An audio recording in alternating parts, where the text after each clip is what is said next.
Welcome to the Speak with People podcast. My name is Jason Raitz. I'll be your host, and this podcast exists to help you improve your communication skills. Whether you communicate one-on-one, to a team, from a stage, or from behind a screen, we know that when we improve our communication skills as leaders, it exponentially changes everything. It improves our relationships, it improves our leadership skills, and it improves our business skills. So let's get ready to dive into this next episode.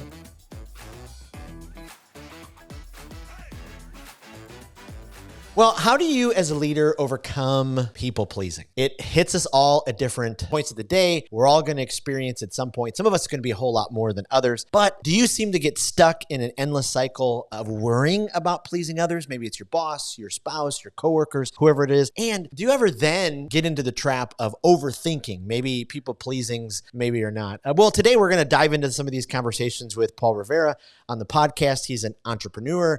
His list of what he's experienced in his life is so fantastic. I'll tell you a little bit about it, and then he'll dive us more into a story. But entrepreneur, professor, has done international development, mentor, former diplomat, lifeguard, speaks a bunch of languages. This is just black belt in martial arts. I can't wait to dive into all of this. And so excited to welcome Paul to the Speak with People podcast. Welcome, Paul. Thank you so much. It's a real honor to be here. Well, as we were just talking about offline, you have quite the view in the Dominican Republic, and I'm very, very jealous of it.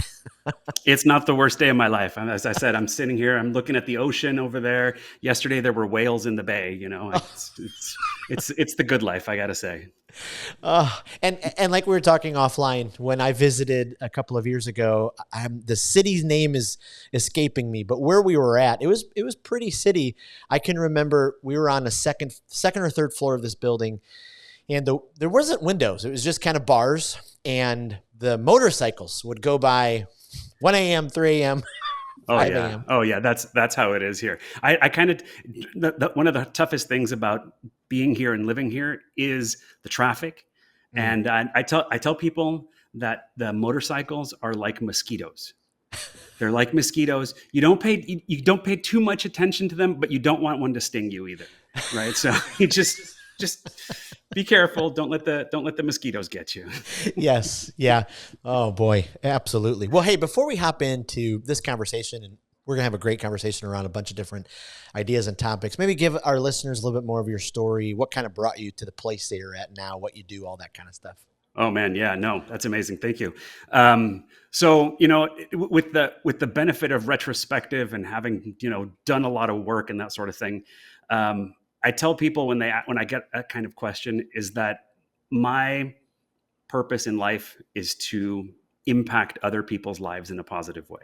So, and that's something that I've always done. So like you mentioned, you went through at least partial of the list of the things that I've done. I've been a lifeguard, I've been a paramedic, I've been a professor, I've been a diplomat, I've done lots of really interesting things. And as I try to think about unifying themes in all of that, really what comes down to the core of it for me is that I've always tried to find ways in which my energy, my talent goes into improving people's lives in some way, so that's really a foundation for me. So if somebody asks me who I am, that's really my core, and so, I've progressively gone through my life trying to find different and better ways and better in the sense of things that are more aligned to me, of making that happen. So I was a professor for a long time, and I really, really loved that. I taught a lot of first gen students.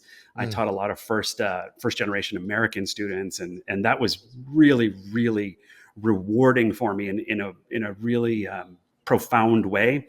But at the same time, I always wanted to have a bigger impact. And that's what made me switch into the diplomatic service and international development, which is as an academic, my specialty. I'm an economist, and my PhD is in international development, right? So, Wow. So I wanted to do that.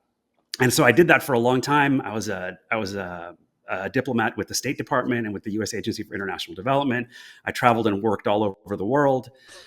What's interesting is that what led me to leave the diplomatic service, start my own business, in a lot of ways goes back to the name of this podcast, actually, Mm, this idea of speak with people.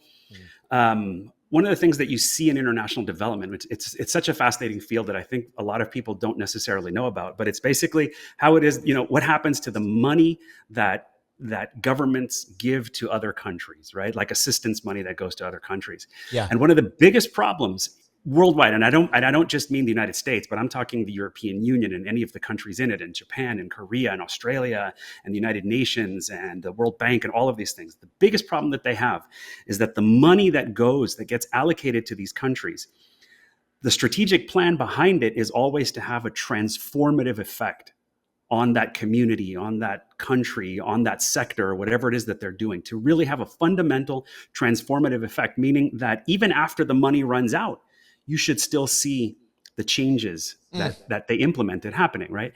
And the truth is that by and large, that's not the case. By and large, the money that gets pumped into international development, as soon as the money dries up, the impact dries up, Oh, right? wow. And so one of the primary drivers of that particular result is that those projects happen without speaking to people.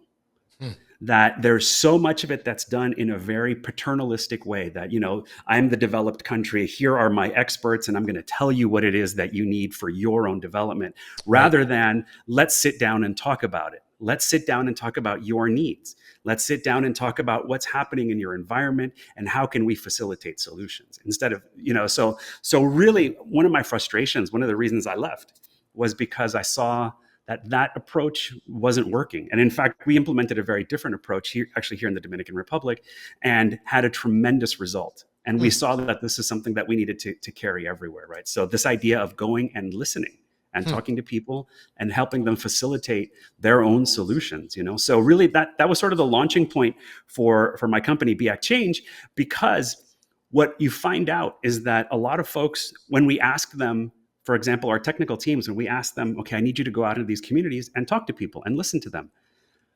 Several times the answer was, that's great. I would love to do that. How do I do this listening thing? I don't know how to do it. Mm. Nobody's ever listened to me, so I don't know how to do it, Wow. It's it's a fascinating thing, So really what it comes down to in so many levels is really helping people tap into their own purpose, tap Mhm. into, or as an organization, their mission and vision, which is what we do as a business, really. And that really starts with listening, as teaching the person how to listen to themselves, us as coaches, as mentors, as strategists, listening to them, helping them create solutions that are in line with their mission, vision, and purpose. And then most of all is helping people build resilience tools. So like when we think Mm. about, in terms of my business and what we do, those are the big things, identifying, your mission, vision, purpose, aligning your actions to it, and helping you keep moving forward even when times get tough. Wow. Wow.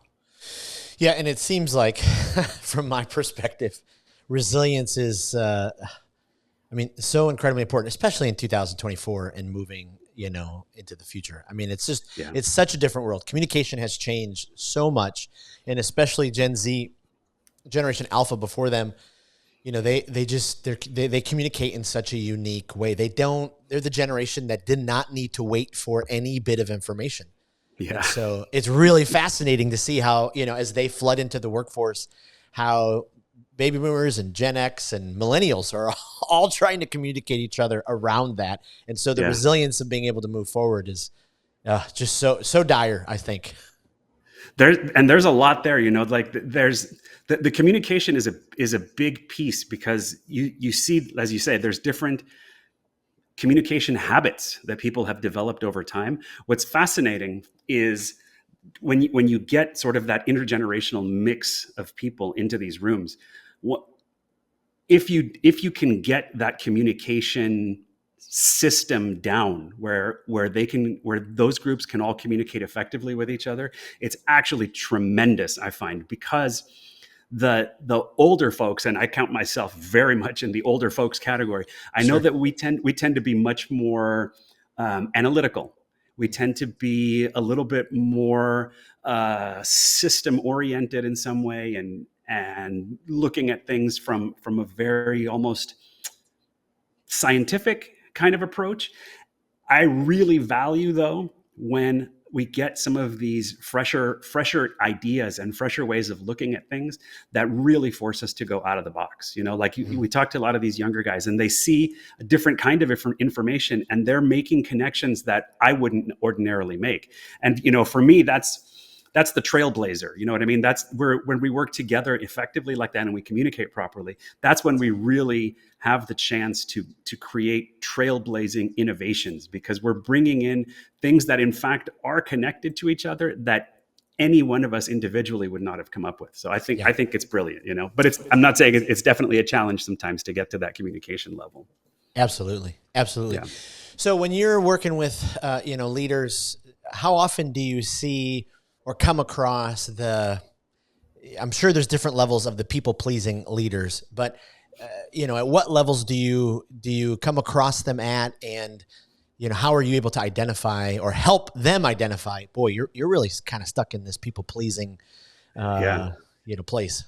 That's actually huge. I would say that a tremendous proportion of the people that I work with are what I would call high achievers. And I don't necessarily mean high achievers in that they are high level executives necessarily, or which some of them are. We've worked with ambassadors and we've worked with CEOs and that sort of thing. But when I say high achiever, I mean the person who takes on a lot of responsibility, the person who is really excellent in their field, but puts that additional weight on themselves. And that's almost anyone who's in a leadership position. Yes. Yep. When they come to us, however, they don't say, "Oh man, I have a people pleasing problem." Right. That's not what they come with. What they come with is they say, I'm stuck. I don't know what to do with my life at this point. I'm overwhelmed. A lot of them come with this time crunch, right? They feel time poor. And as you start talking about it, for example, you start saying, well, so how many times a week does somebody ask you for something, not work related? How many times is hey, can you do me a quick favor? Can you help me with this? And in my case, because of what I do, I get pinged easily a few dozen times a week on, hey, can you take a look at my resume? I'm applying for this job. Can you tell me what should I do to prepare for the interview? I've done all kinds of stuff, right? So I've traveled to over 100 countries. So people are like, oh, I'm going to Italy next week. Where should I go to eat? Or, I'm going, all these things, So all of these things are drains on your time, right? And I have a full-time job, a consultancy, a spouse, 2 children. I have all of these things are things that pile on top, right? And I love to help people. So, when so all of this it's me as a recovering people pleaser, Yeah. So, the first thing is, when folks come to me, I'm like, do you have trouble saying no? You're inherently a valuable resource, right? You're a high achiever. You're somebody people count on. Do you have trouble saying no to them? Is this, you agree to things far more than you should, right? Do you say yes sometimes, not because you want to do it, but because you want to avoid the conflict. You want to avoid feeling that you've let them down in some way, right? And at some point you're human. And you're not going to be able to fully follow through on the things that people ask of you. Do you feel incredibly guilty when you have to say no? Do you over apologize for things that, weren't even in your control? This happened to me actually yesterday. My wife, she's actually not home right now because she's in Los Angeles, and she was doing a television interview. And so she was there and she wanted to get her hair done. But she had calls all morning, and I said, no problem. I'll call to a couple of salons and I'll make the appointment for you.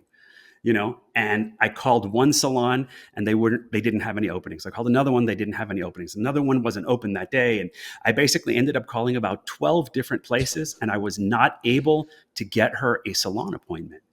Right. And I called her and I said, I was so effusively apologetic, and the truth is, she said it, and she's amazing like this, she was like, that's not in your control. You know, Mm, you went above and beyond. You did what you could, but you know, some things are not in your control, and you're like, wow, that was a real people pleaser moment. You know, and in that right. sense, it's fine because she and I know each other, know this about each other. You know, so we are pretty open about it. You know, so it doesn't feel like a toxic people pleasing in any way, but you know, that tendency doesn't go away. You know, it's about recognizing it and starting to find the ways to work through it and overcome it, you know? Because otherwise, then that's when the stress comes in, Right. the burnout, the anxiety, and the people pleasing. And I will tell you this again as a personal story, the loss of identity.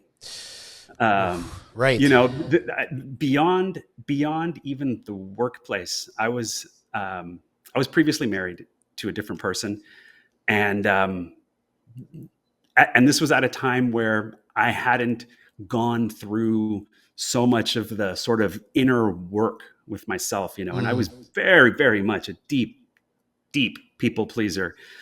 Um, and I got to the point where I would look in the mirror sometimes and I would say, I don't know who you are anymore. mm, You know, like just that I had acquiesced so much and I had changed on the outside so much that inside me didn't recognize what was happening anymore. It was such a profound misalignment, you know, that and that's a tremendous stress. You're living straddling this duality all the time. And it's a terrible place to be. You know, the people mm. pleasing is a terrible place to be when it's something that takes over for you that way.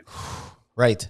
Right. I there have been many seasons in my own leadership and life where I have been far deep in the people pleasing hole. And Yeah. just as you spoke and I wrote down this list, yes, I have been in each of those. And it creates such a, I mean, you just, you constantly feel like you're just being dragged further down this hole and you just can't say no.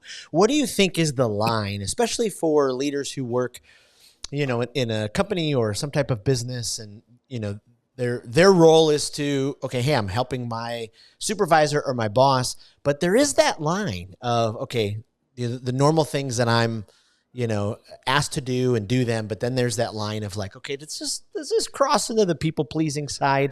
Am I just trying to do absolutely everything for my boss? Do you think there is a line there, or how would you uh, unveil that part of it?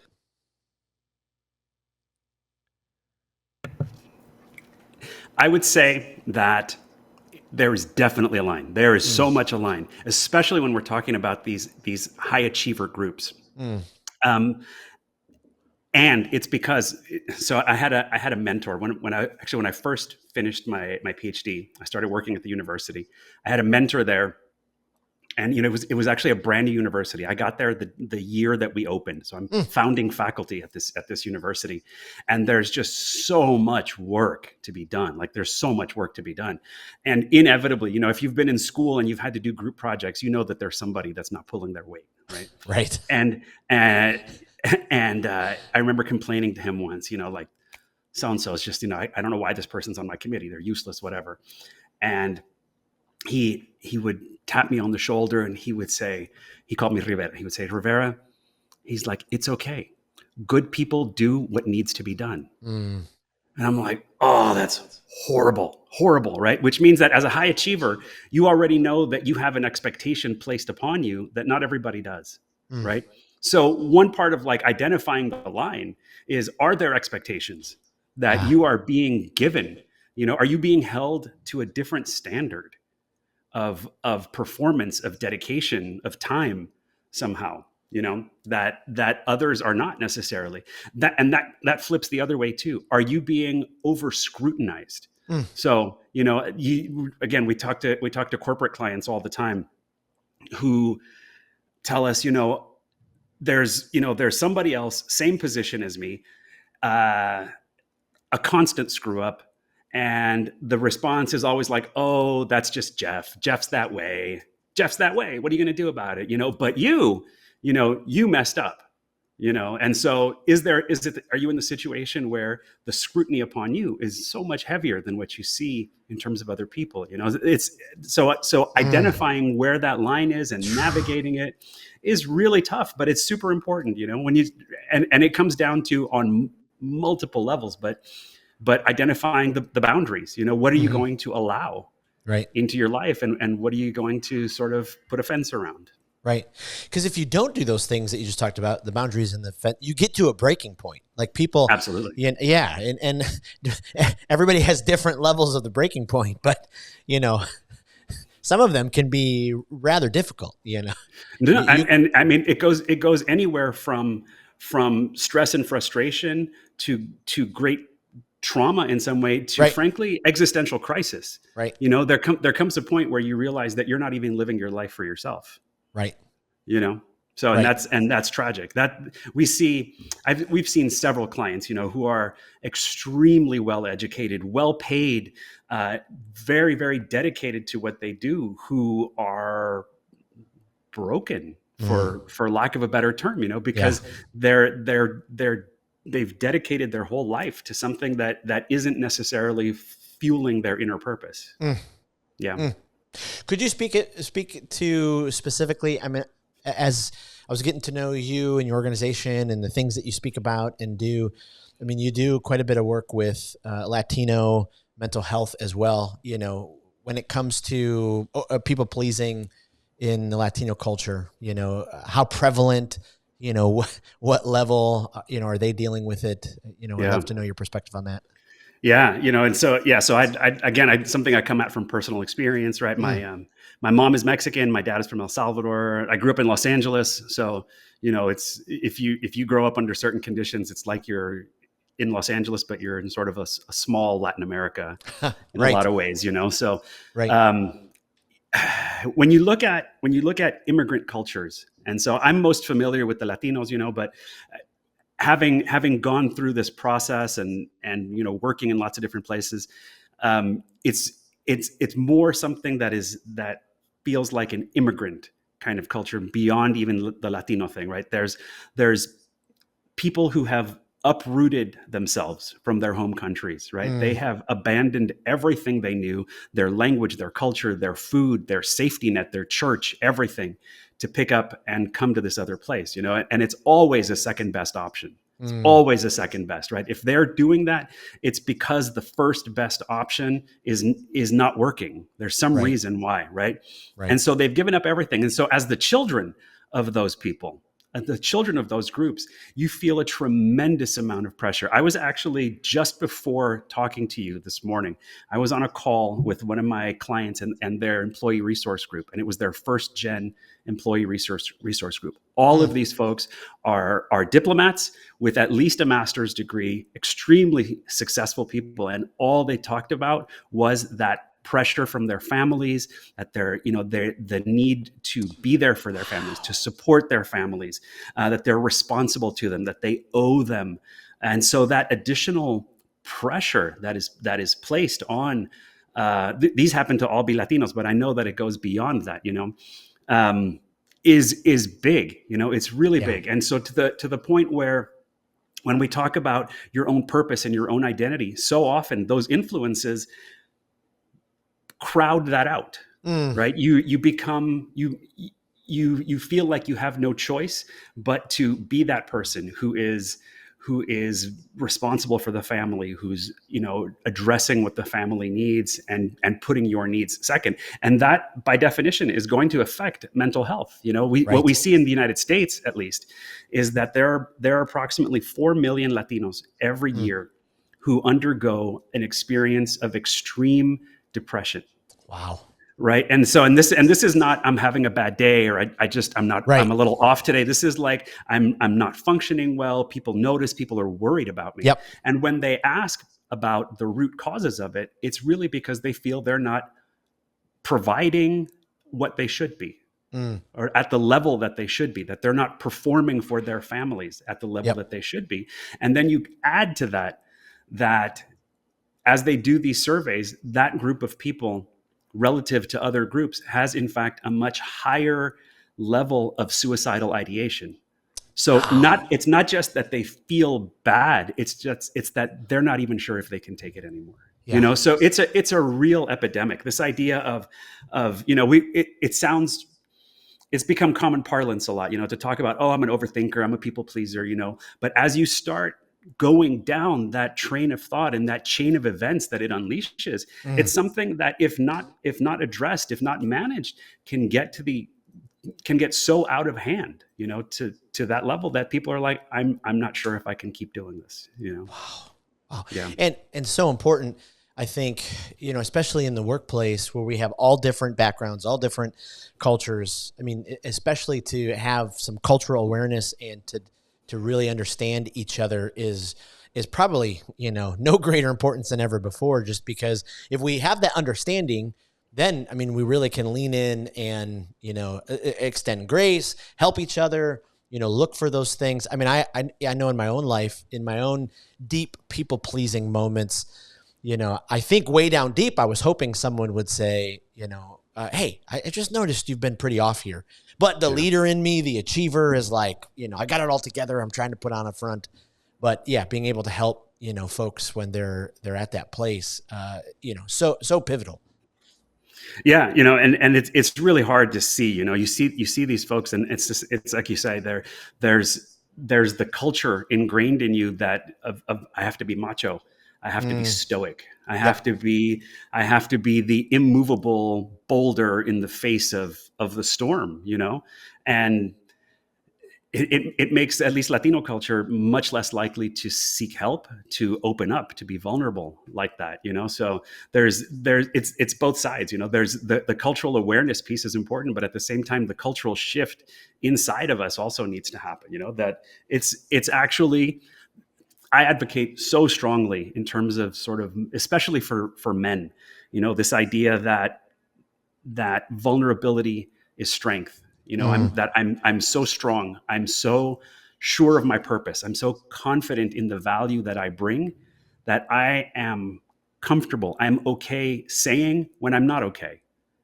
It's that I know what I bring. I know who I am. I know why I'm here, but right now I'm struggling and I could use some help. To me, that is the ultimate strength, to be able to be at that point and that level of self-awareness, where you see who you are and identify that you need something and that you're not necessarily the only one who can have that solution. It's tremendous. Yeah. It's just incredible. Self-awareness. I mean, such a profound tool. How can leaders, lean into that? If they're going, okay, am I really self-aware? Am I recognizing these things? What are some steps that leaders can take to make sure that they're pursuing self-awareness and they're paying attention to it? I will tell you that the biggest thing with all leaders, all trailblazers, high achievers, our minds go a million miles a minute. There's an infinity of things happening in your mind at any given moment, so that's it's so easy to block out that self-awareness. And you have to find what's the tool that works for you. So I will tell you that I've worked with several coaches and even counselors, therapists, and that sort of thing. Every single one of them has told me that reflective journaling, like, keep a journal and all of these things. My wife tells me all the time, you need to, you really need to journal. I know that that's true. And I'm terrible at it. I'm terrible at it. Yep. When I've done it, I can see the value in it, but it's not something that connects with me. Yeah. Okay. I would say the same for yoga. I like yoga, but it's not my thing. Right. So people that have worked with me tell me, you need to find ways, do things to enhance your mindfulness. And I don't like the word mindfulness. I have trouble with mindfulness because my mind is what I'm trying to shut down.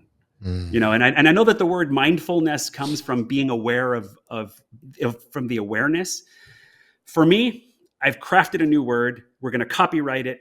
My word is inner visioning. Ooh. That's my word for it. For me, when I think about self-awareness and that particular aspect of it, I call it inner visioning.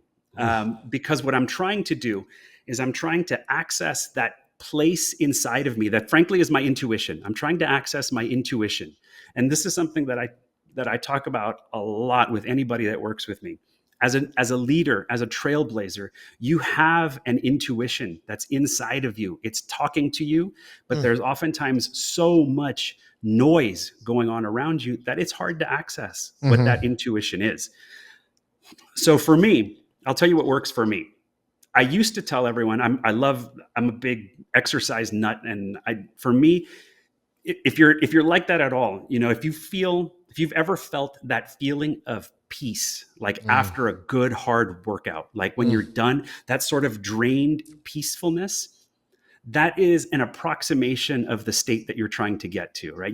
And it's because you have focused so much on the exercise that you're doing and the activity that you've effectively shut out the other things that are happening, right? So that moment of peace that you get, that almost drained, empty feeling with yourself is kind of what you're going for. For me, what has worked, and I recommend it to anyone if you haven't tried it, for me, breath work has been amazing. It's not something that I had ever even heard of until relatively recently, but it's basically this meditative type technique through alterations in your breathing patterns, you are able to calm those other voices around you and access this intuition inside of you. And it seems funny because especially as you talk to leaders oftentimes want to know, okay, what's the technique? What's the book that I need to read to be a better leader? And, what's the next thing I need to learn in order to become a better leader? And I tell them that, you don't just want to be a leader. I see you. I'm talking to you. What you have is you have a vision. There's innovation inside of you, and you are looking how to take that next step. And that next step involves, in your mind, involves risk. It involves uncertainty. What you need to tap into in order to know what direction you want to take, to understand that direction is valuable, you need to tap into that intuition.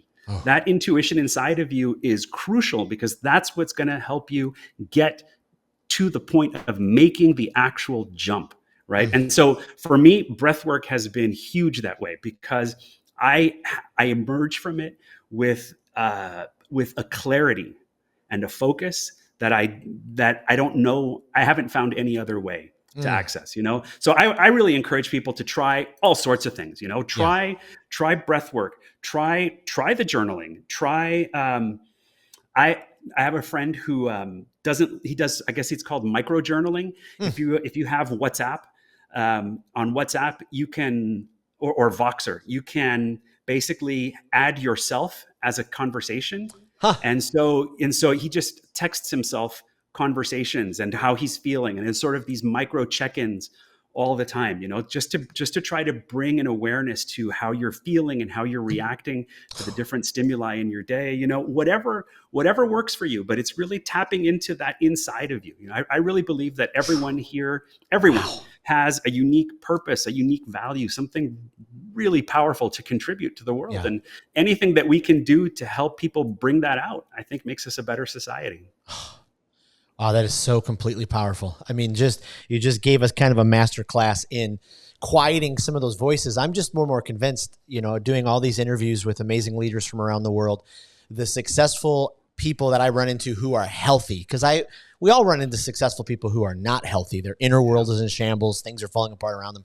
But the people who are successful and healthy, they have their inner world in order, and they're able to, be self-aware by getting some of those voices. It's almost like they've got a handle on their inner communication. Because I coach and talk with leaders all the time who say such incredibly poor things about themselves. Well, maybe I'll be able to do that. I won't be able to do that, but I'll try it.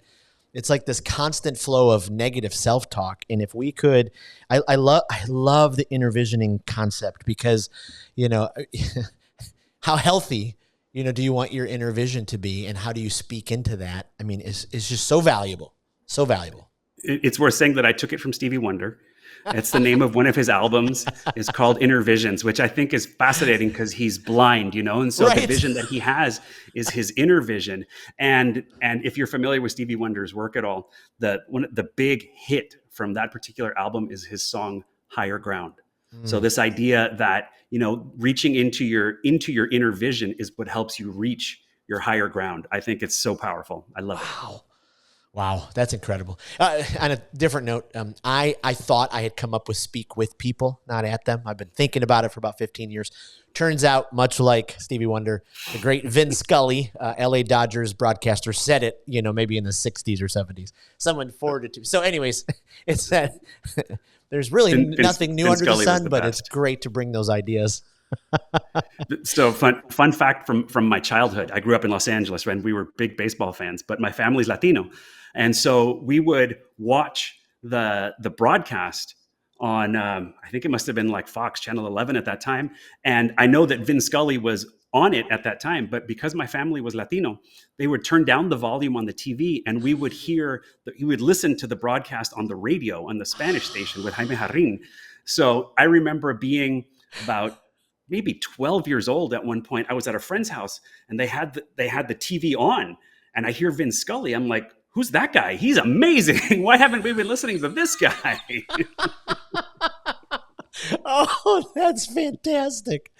Oh, that's wonderful. And I grew up in Detroit, and in Detroit we had, our broadcaster was Ernie Harwell, and he broadcasted the Tigers for 50 years. I mean, you just heard his voice. I mean, just the power of communication, right? You heard his voice in the spring, and you're like, hope is coming. It's just fantastic. Exactly. I would love to ask you, maybe just turn corners just for a second.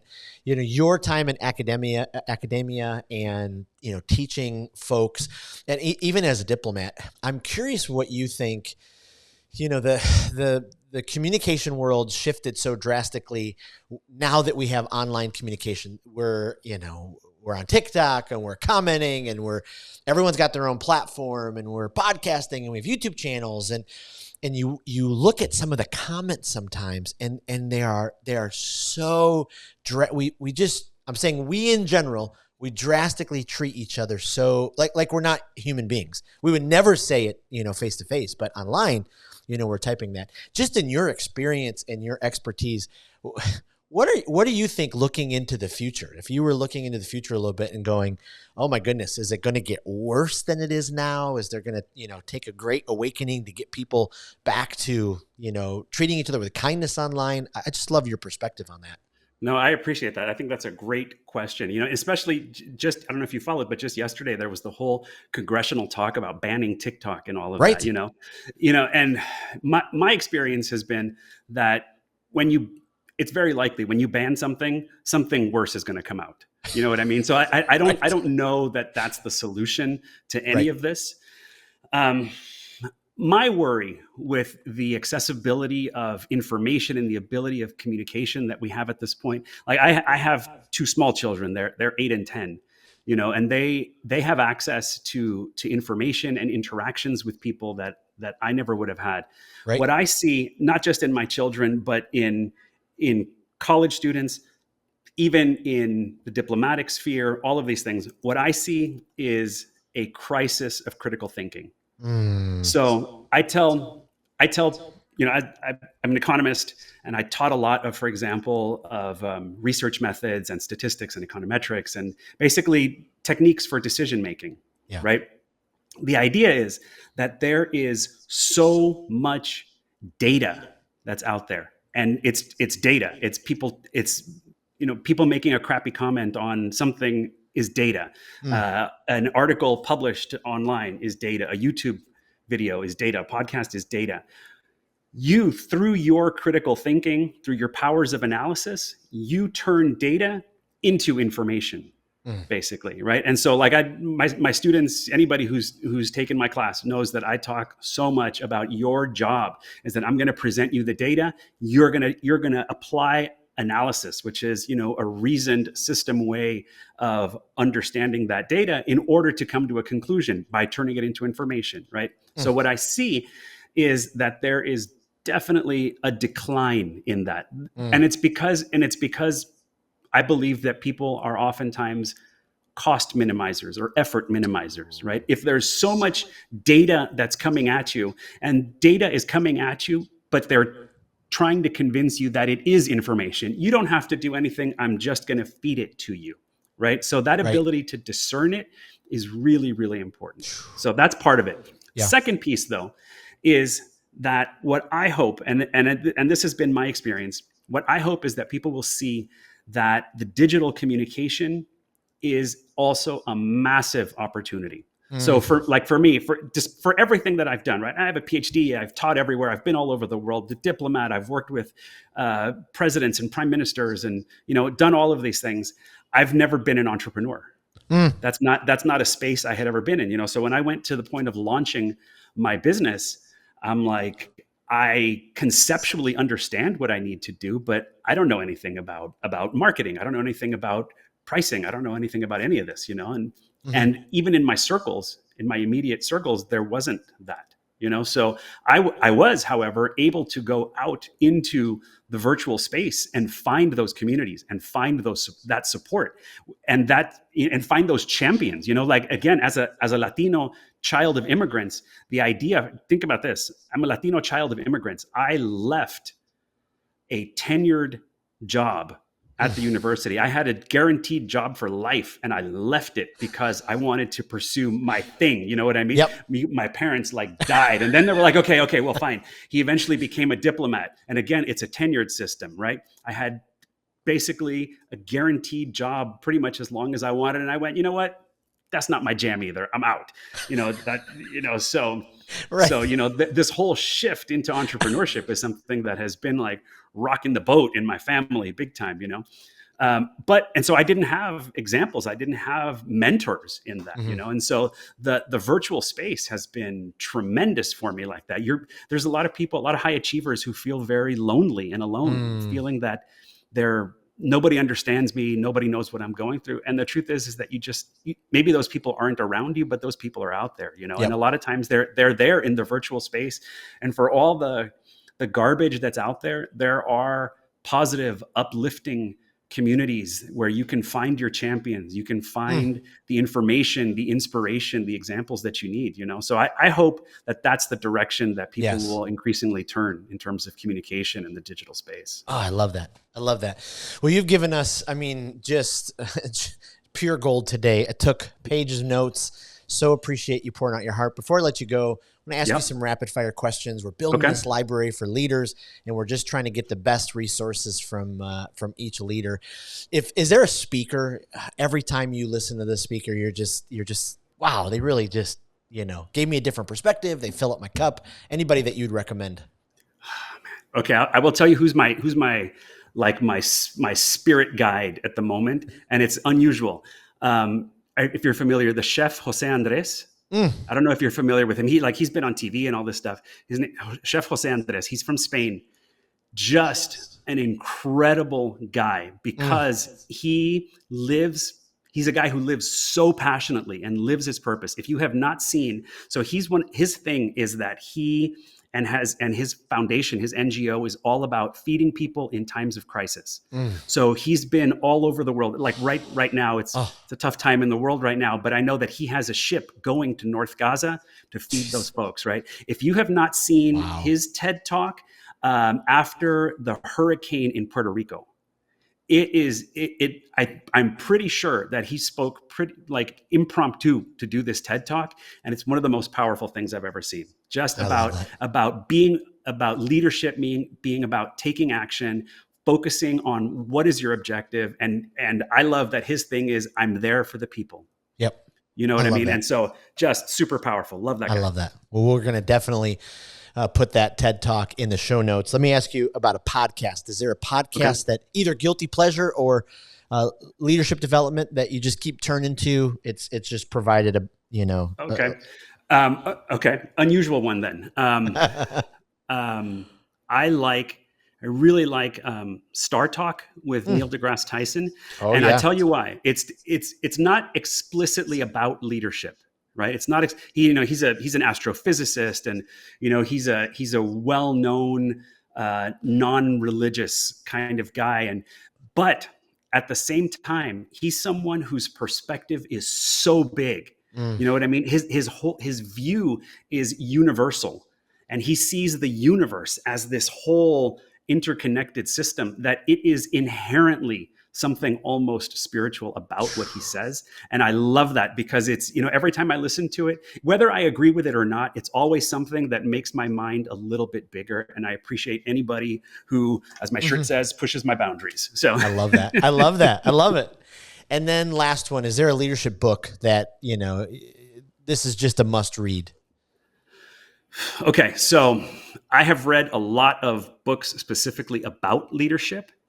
And so I'm not going to recommend a book specifically about leadership. Again, you kind of have to have my perspective as like an immigrant kid, Latino. I was born and raised in a very tangible world. Like everything that is real is good. Everything that is imaginary is a waste of time, right? And I've fought that my whole life. So I love sci-fi. So I would recommend to anybody, one of the books from which I have learned the most about leadership is a book called Foundations by Isaac Asimov. And it's basically about people that have to recreate their world on a new planet, right? Wow. And so it's all these things about like gaining insights into long-term planning and visioning and how you manage change, the ethical dilemmas that come up as a leader, the complexity of problems and how everything is intertwined. All of that comes up through this story, and he's a brilliant writer. So I highly recommend that book. I love it. Well, these are amazing. We're going to put those on our library. Again, to our listeners, if you've never accessed that, go to speakwithpeople.com/skills library, and you can have access to it. Paul, where can we send people? Where can we send people to make sure they find you online, get more information about you? Oh man, that's tremendous. Thank you. So we have a website, beactchange.com. And so our business is Be Act Change. It's be yourself, act to make yourself, to become the best version of yourself and change the world, right? So it's beactchange.com. We have a nice Instagram page, which is it's be.act.change. And you can find me on LinkedIn, Dr. Paul Rivera. And for anyone who's out there who wants to follow along a little bit more, we have a book. My wife is the primary co-author, so it's called Creating Your Limitless Life. And she's Dr. Esther Celedon with a Z. And it's available Amazon, Barnes & Noble, your favorite bookstores. And there's an accompanying workbook as well. And the workbook is fabulous. Like not to toot our own horn, but the workbook is really, really nice. A lot of really tangible examples to move you forward in terms of, one, as I said before, aligning to your purpose, making your actions follow and advance your purpose, and then building the resilience, because that's where people fall off. It's, we're talking, in the first quarter of the year still. By now, almost everyone has given up on their New Year's resolutions, right? That resilience isn't there. So it's a big piece of it for us is helping you stay on that path when life gets tough, and so that's what the book is about. Because when you do that feeling of, I am living according to my purpose, I've aligned myself, that feeling is limitlessness. And that's what we aim for. Goodness gracious. Well, thank you so much. We're going to put all those links in the show notes in the Speak with People community Facebook group. And sir, I just can't thank you enough. I mean, your leadership, the way that you communicate, you've just blessed me so much. I know this conversation is going to be a huge help to our leaders. And I can't thank you for all you and your wife are doing to change the world. So appreciate you. Honestly, I thank you for this venue. I think this is so powerful. I love hearing these conversations. So I'm so thankful for this and for the effort that you guys put into it. Well, thank you for joining us on another episode of the Speak with People podcast. We hope that you were encouraged. We hope that you were inspired and challenged to improve your communication skills. I want to thank you again for being a part of the Speak with People podcast community. Make sure you don't miss out on being a part of the Speak with People Facebook community group. Just head to Facebook, type in Speak with People, scroll down and join our community, because every single day we're encouraging each other, we're helping each other to improve our communication skills. Thanks again, and we'll see you in the next episode.